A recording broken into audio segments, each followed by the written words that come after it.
Saskatchewan RCMP has a family liaison team working with the families of those believed to be the victims to provide them with investigational updates.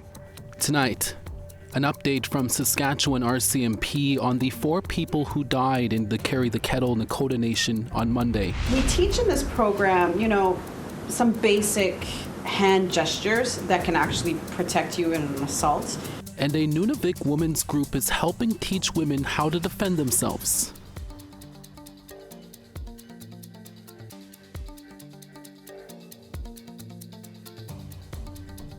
Tansei, I'm Krisanach Kate. Welcome to APTN National News. Thank you for joining us.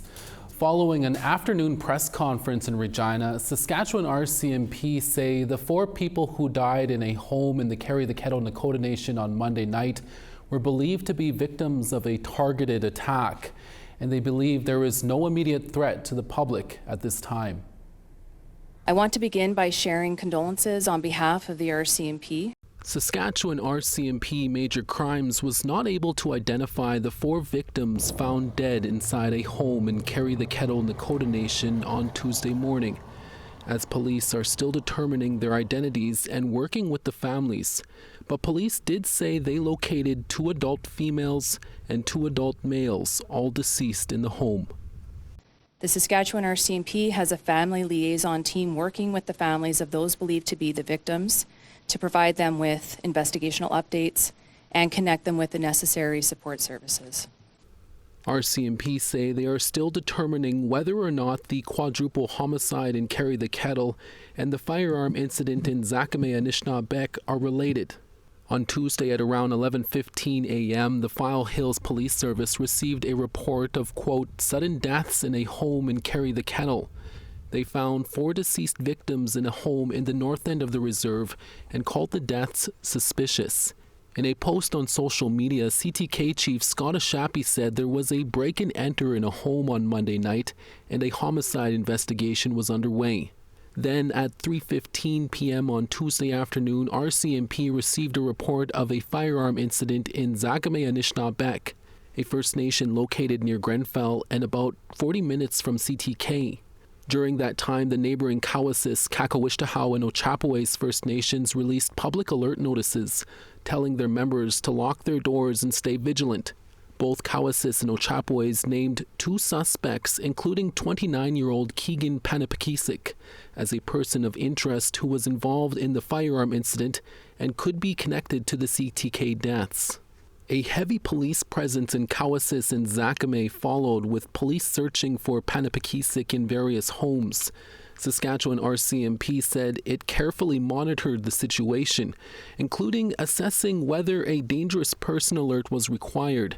In the end, the RCMP decided to not put out a notice. Then at around 12:30 a.m. last night, Keegan Panapakisik was found in Regina after Regina police conducted an operation at a home on Matthew Crescent. RCMP put out an update shortly after 1 a.m. confirming Panapakisik's arrest. The Saskatchewan RCMP Major Crimes Branch continues to investigate and work with our partner agencies at the File Hills and Regina Police Services to determine the circumstances and motivations surrounding these 2 incidents and whether or not they are related. RCMP say there is no threat to public safety at this time, and the investigation is ongoing. RCMP in northern Manitoba say they have arrested a man and a 16-year-old youth following a number of shootings over the weekend in Pukatawagan. Early Wednesday afternoon, Pukatawagan RCMP said they arrested 22-year-old Austin Castell. Castell is now facing a number of charges for his involvement in a recent shooting in the community, which is part of the Matthias Colomb Cree Nation. Last Saturday at around 4 a.m., Pukatawagan RCMP were called to the local nursing station where a 36-year-old man was being treated for a gunshot wound. He told police that he caught a ride with 4 people inside a vehicle. There was a fight in the vehicle, ending with the man being shot. He escaped and ran to get help. A 43-year-old man also arrived at the nursing station with a gunshot wound and was not cooperative with police. A 16-year-old male was arrested for the first shooting in the vehicle, and Castell is also alleged to be involved in that first shooting. RCMP say their investigation is ongoing. The Manitoba Independent Investigations Unit, or IIU, is examining the arrest of a man in the Pukatawagan Cree Nation.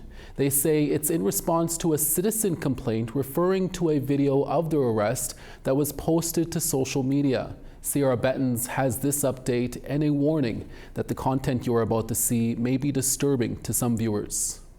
A video circulating on social media shows an RCMP officer standing on a man's chest and stomach while lying on his back.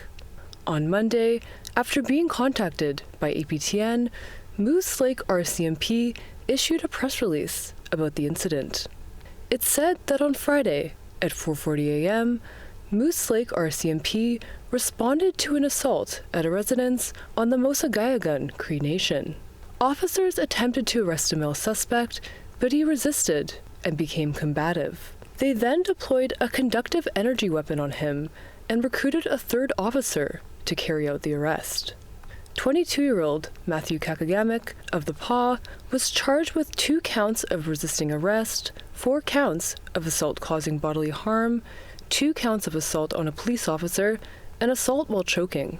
Manitoba RCMP said they are aware of the video showing, quote, a small portion of the arrest, unquote, and that no injuries were reported. On Facebook, Pukatawagan Chief Ruben Gray said he forwarded the video to Grand Chiefs to review, stating, quote, we do not and will not accept any brutality against our members by RCMP members, unquote.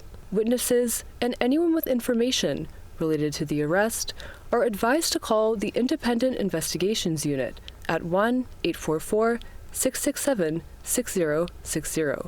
Sierra Bettens, APTN National News, Winnipeg. The largest school division in Saskatchewan is the latest to feel the impacts of ongoing uncertainty around Jordan's principal. Saskatoon Public Schools says they are being forced to end the contracts of approximately 80 temporary educational assistants due to a significant shortfall in Jordan's principal funding. Saskatoon Public Schools says this action will take effect over the next 2 weeks after the anticipated funds from Indigenous Services Canada were not received. SPS says it's managed millions in Jordan's principal dollars since 2019 for tutoring, psychoeducational assessments, and hiring educational assistants to support First Nations students. SPS says its decision was not made lightly, and the support provided by these educational assistants has been crucial for student success. Last year, a school division in Manitoba laid off nearly 100 education assistants due to an unexpected loss of Jordan's principal funding. APTN News has reached out to Indigenous Services Canada, but has not heard back. An update now on a story we first brought you yesterday about a former police chief suing the largest First Nations police service in Canada. Roland Morrison was terminated by the board of the Anishinaabe Police Service last October. Now the NAPS board has responded. Morrison is suing NAPS, which services 34 First Nations in Northern Ontario, for $2.5 million for lost wages and other damages. In a statement released today, the board says it arrived at the decision to terminate Mr. Morrison after very careful consideration following a full and detailed investigation. The statement says the NAPS board will be serving and filing a full defense to the claims made by Mr. Morrison. The government of Manitoba has recently made an announcement for a new Indigenous-led safe consumption site in Winnipeg. However, they are still in talks about the location. Tyler Shingus has more on that. As consultations continue about where to put a safe consumption site, some residents in the neighborhood where governments and organizations want to put it say their feelings are not being heard. You know, Point Douglas is often the place where things are put. Christine Kirawak lives in Point Douglas. She attended a community consultation about the proposed site on January 16th. Through that meeting that I came away with from Aboriginal Health and Wellness was a lot of placating and a lot of condescension, saying, well, you know, if you are opposed to any of this, it's just because you don't understand addiction as a disease. Greg Robson also lives in Point Douglas. He is concerned about placing the site in an already struggling neighborhood. This is the only neighborhood in the entire city where you can use. You can walk up and down Main Street. You don't believe me? Walk up and down Main Street. With a high school across the freeway, Robson worries about the effects the site will have on the local youth. Here's the thing. Every politician I've ever heard, when they campaign, will say, our youth are the future. But as soon as they're elected, that kind of goes out the window. And the safe injection site, so close to schools, is a testament to that. The Aboriginal Health and Wellness team is in partnership with the province to set up the site. They say 7 community consultations have taken place. City police and a mobile community patrol have been in the meetings. So have physicians with addictions expertise. The Wellness Center says they are looking at the data from these meetings. Another concern is the number of mental health crises where community members have been assaulted. And one of the ones that's very scary to me, that has been very minimized, is psychosis. Psychosis, and how dangerous it can be to the individual who is experiencing psychosis and to the community and surrounding members of our community. When asked about what can be done to help ease these concerns, Robson spoke about the lack of readily available traditional healing. You know, when we look at the different temples and religious places that are here across Manitoba, but specifically to Winnipeg, you know, it's really unfortunate that we don't have a designated area in Winnipeg for Aboriginal peoples to have spiritual practices. There is no final decision on where the safe injection site is going to go. At the end of the day, you know, what it really comes down to is our community's well-being. APTN reached out to Manitoba Addictions Minister Bernadette Smith, who represents Point Douglas and who initially proposed the location. We have not heard back. Tyler Shingus, APTN National News, Winnipeg. Thank you, Tyler. Indigenous people may soon have more say in protecting marine life on our country's coasts. That story when we come back. Plus, an Inuit women's group in Montreal is addressing the issue of domestic violence. Program, you know, some basic hand gestures that can actually protect you in an assault.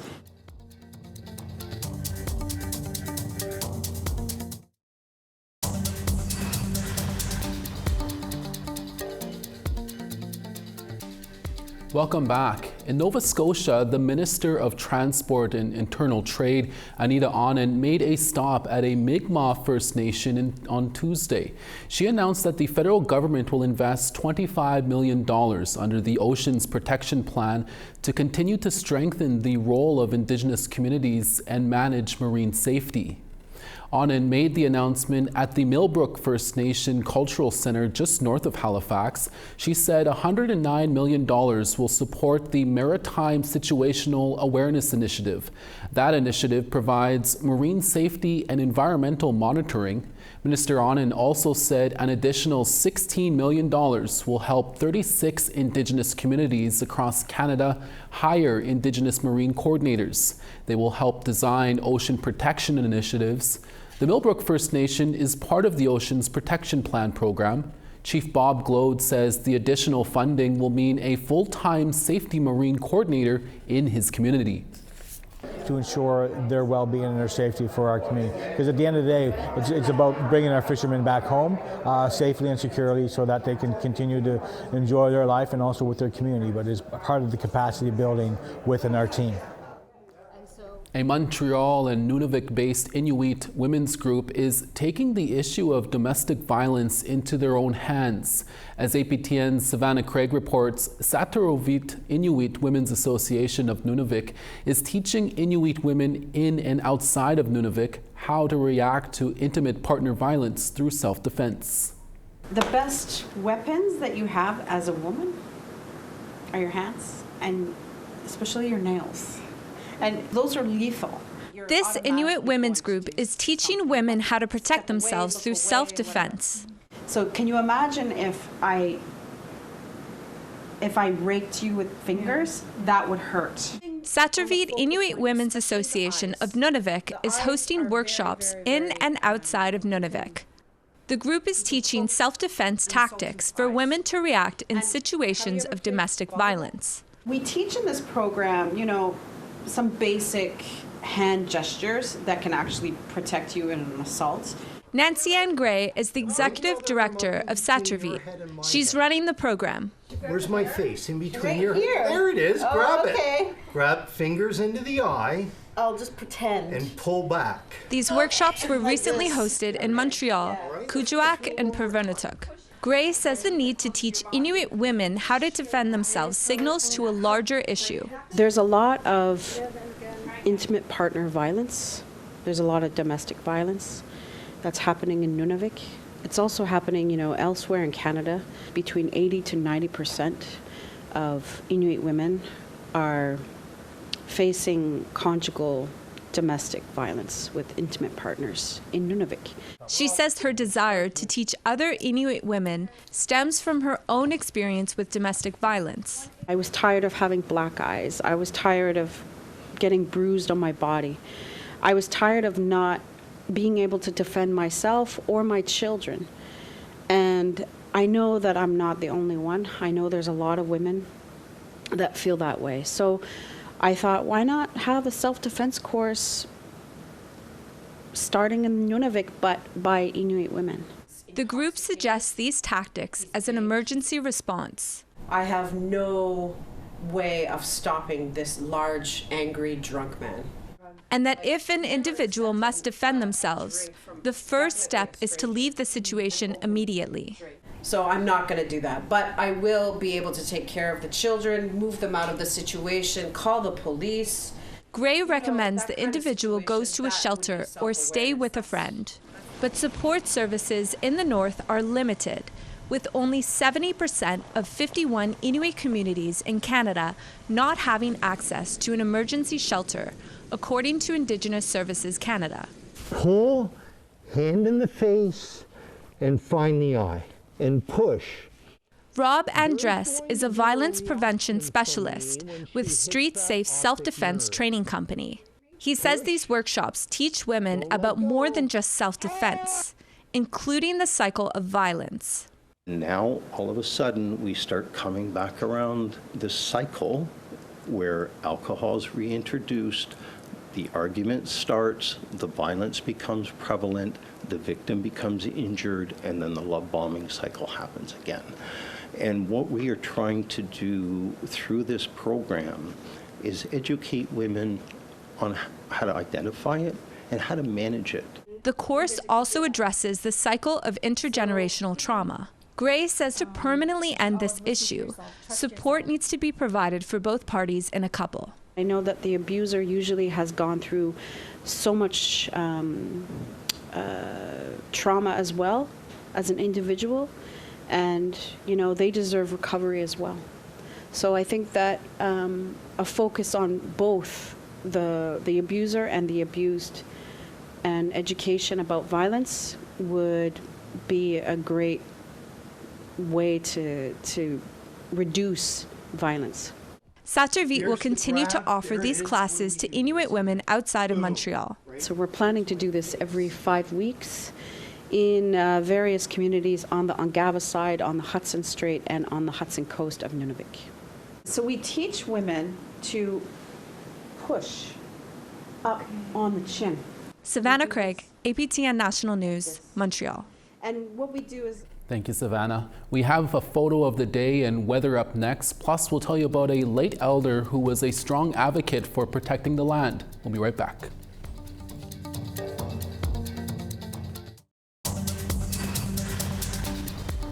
Welcome back. Time now for our photo of the day. Our very own Jason Crusheen enjoyed another day of ice fishing. Here he posed with a burbot, and it was just one of the many fish he caught that day. Thanks for the picture, Jason. And we're all still waiting for you to fry up some of that good fish for us. Hurry up! Send us your photos to share at aptn.ca for the chance to be our next photo of the day. Now let's take a look at tomorrow's weather forecast. St. John's -5, Charlottetown, rain in -5. The Grand River -11, partly cloudy and Nain at -12. -8 in Val d'Or, Saguenay -8. Ottawa -4, Peterborough 0. Timmins -6, Wawa -4. The Paw -14, Norway House -13. -13 in Gimli, Barons River -14. Estevan -17, North Battleford -15. -19 in Stony Rapids, Uranium City -20. High Level -14, Fort McMurray, same temperature. -15 in Medicine Hat, Lethbridge -11. 3 in Tofino, Campbell River 0. Dees Lake -20, Smithers -13. -26 in Watson Lake, Mayo -24. -21 in Yellowknife, Fort Simpson -16. -21 in Colville Lake, Inuvik -28. -27 in Arviat, Whale Cove -32. And Arctic Bay -27, Aglulik -32. Cando, Saskatchewan will host a first-of-its-kind program for Métis youth. From mid-February to late March, the Indigenous Cloud Network will host the program, providing youth with hands-on experience in creating their very own multimedia projects. The program takes place in Cando, Saskatchewan, about 48 kilometers south of North Battleford. It aims to teach youth ages 9 to 12 with multimedia skills in a variety of subjects, such as journalism, music, history, and production. Participants will gain hands-on experience in interviewing, producing, and editing their own projects, such as producing a TV news story about their community. Currently, the program is open only to youth in the Cando Métis local. If successful, it will expand across the province and nationwide. George Parker, president and co-founder of Indigenous Cloud Network, says this program is a way to give back. I've been producing Indigenous music for over 30 years now, and it's just an opportunity for me to give back what I've learned over this time. It's time to start giving back to the community, and that's what we're here to do. And the youth will present their final projects to the community in late March. A First Nations elder from the Yukon who helped lead the fight to protect the Peel watershed passed away last week. Jimmy Johnny was a member of the Nacho Nayakdun First Nation. Johnny had a deep connection to the land, which led him to advocate for the protection of the Peel watershed. The watershed covers 68,000 square kilometers of untouched wilderness.